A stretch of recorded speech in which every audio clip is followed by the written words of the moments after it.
जी, कैसे हो? हम बिल्कुल खैरियत से हैं। सुबह सुबह का वक्त है, रात को थोड़ा सर्दी था।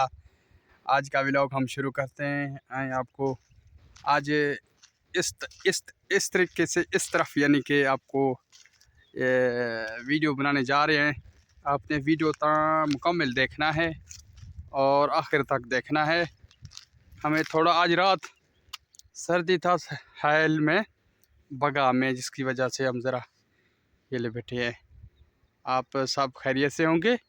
मैं आपको ये आपको नज़र आ रहा है ना, इसका अंदर का विज़िट करवाता हूँ। इसके अंदर क्या है, ये बंद क्यों बांधा गया है, इसका क्या है। अच्छा, आप लोगों को पता होगा कि ये बंद क्यों बांधा गया है। अब बंद की तरफ हम उस तरफ जाते, देखिए ना, ये तोड़ ताड़ इस तरह बांध दिया है।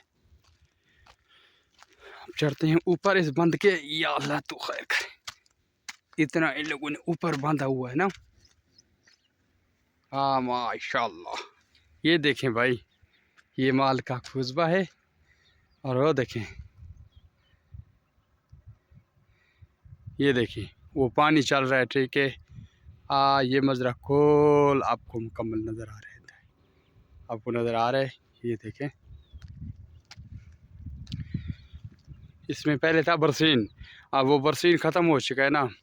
अब वो मशीनें दोबारा चल रहा है, पानी चला रहे हैं, ठीक है। यानी कि इसका कोई दूसरा कोई आबादी लेना चाहते हैं। ये आपको सूरज की मनाज़र है। ये आपको इस तरफ ये बांध इन लोगों ने बहुत ऊंचा बांधा हुआ है। इन लोगों ने सिर्फ ना अपना हदूद यानी कि जहाँ जहाँ इनका हदूद है ना, उसको यानी कि अपना बांध दे के बांध दिया है। और ये रहा हमारा मक्खी, आपको नज़र आ रहे है। और वो दूसरा मक्खी आपको नज़र आ रहा है। ये खैमा हमारा नज़र आ रहा है आपको, ये हमारा मक्खी है। वो दूसरा मजरा है, ये आपको सब कुछ नज़र आ। बाकी अल्लाह आपको सब सारे सलामत रखे। वीडियो हमारा अच्छा लगे, चैनल को सब्सक्राइब कर लेना है। अगर फेसबुक प्रोफाइल पर देख रहे हो, प्रोफाइल फॉलो कर ले। लाइक शेयर कमेंट आपके ज़िम्मे है।